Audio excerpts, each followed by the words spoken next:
Thanks for tuning in to the Urban Scope podcast. I'm back with another rewind edition of my podcast, and today I will be rewinding Gucci Mane's The Movie.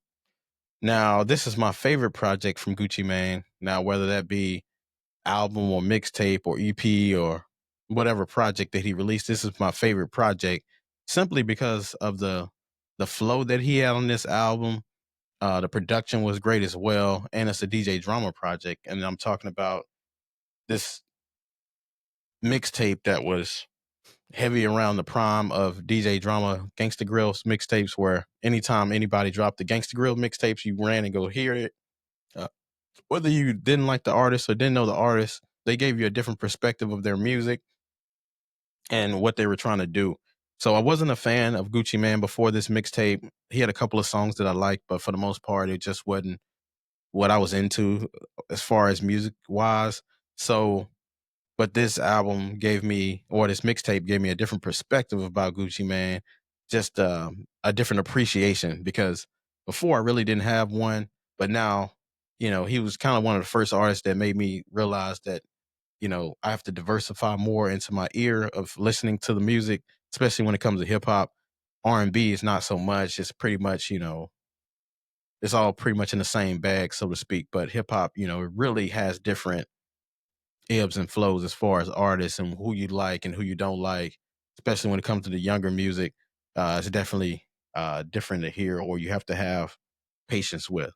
But this was no different. But I think this was his prime work as far as rapping and flow and cadence and just the way he treated the beat and the marriage that he had between it. This was one of his best works for that.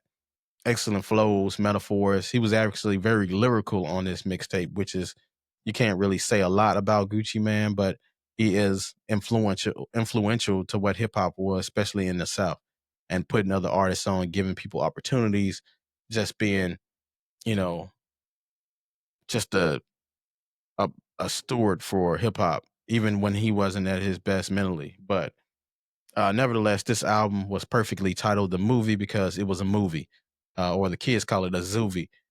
But just to break down the album a little bit, some songs that I liked on it was "Added Up," which was one of those, pretty much examples of how good he rapped on this album. Feeling Myself and I'm a Star the same, especially I'm a Star. He was rapping. I don't think I have ever heard someone rap to that cadence and to that degree. It was very hard to understand, but it was still a vibe. So it's kind of, I don't know. Gucci Mane is one of the rare artists that can do that, can spit lyrics like that and be able to, not be understandable, but you still understand them from just the cadence and the flow and the beat. So it's a rare occurrence for someone to be able to get that off. But I feel like Feeling Myself was the best one on the album. When he said Gucci Tarantino, just call me Young Quentin, or Gucci Nicolas Cage, I'll take your girl in 60 seconds. Um, Very good bars, and it related to the movie theme. He was kind of talking about putting himself in different rap, comparing himself to different actors as a rapper, which is a very, strategic, or for him to have an album that was actually a concept album, or a mixtape rather, was very unique for him as well, because that's not what he usually does. It's usually about the trap stuff and then he'll give you that. But this was definitely different.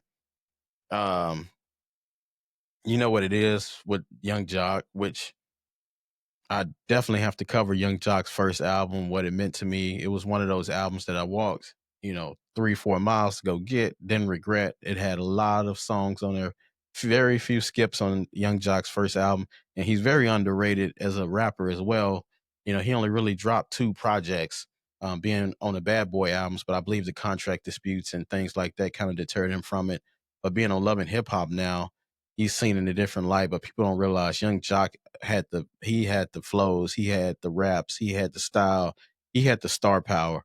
But unfortunately, for whatever, it didn't work out, and he just dropped those 2 albums. But his first album with the New Jock City was one of the best albums in hip hop, especially that year. But I can make an argument it's in top 50, just off lyrical content and production and everything that it was. But getting back to Gucci Mane's The Movie, Um, that song, you know what it is a good song. It was the only song that I felt like was fit for the radio. A lot of those songs were fit for like B-sides, but they were A-side material. But just because of the content that he was talking about it, most radios wouldn't play it. Maybe back in that time. But now they definitely wouldn't play it. But you know what it is? It's definitely one of those hit songs that can go to a pop radio and switch over. But that was the only one I felt like that. Smoke is an underrated song as well with Willie the Kid, and a lot of people don't talk about Willie the Kid's high trajectory that he had because he had a Gangster Grill as well, which is I'll probably cover that eventually. But some of lyricism that he had on that mixtape, that Gangster Grill was phenomenal, and I believe DJ Drama brung out the best in these artists just from the production. And I don't know if he EP'd these albums as well or mixtapes as well, but if you have a favorite artist and they got a Gangsta Grill, it's going to be one of your favorite projects that they release just because the Gangsta Grill mixtape was so great and what they did for hip hop is isn't been talked about enough. Maybe later in hip hop history they'll talk about it, but the promotion that you got, the exposure that you got, the different eyes and ears that you got on you after a Gangsta Grill mixtape was unfathomable and not appreciated enough. But Lost My Mind was another great song, great production, great flow, and just Gucci Man embracing that bad guy role that he uh, carved out for himself in the game, especially after the beat with Young Jeezy back then. But nevertheless, this was a great project, great rapping, great display of hip hop genius, especially on the production side, but the rapping side was great as well. Gucci Man being so influential and bringing so many artists out, Nicki Minaj and other artists that he put on that he don't get the credit for, but you have to shout out give kudos to Gucci Man for a great project. If you haven't listened to it, check out Gucci Man the movie. And as always, until next time, I'll see you next time.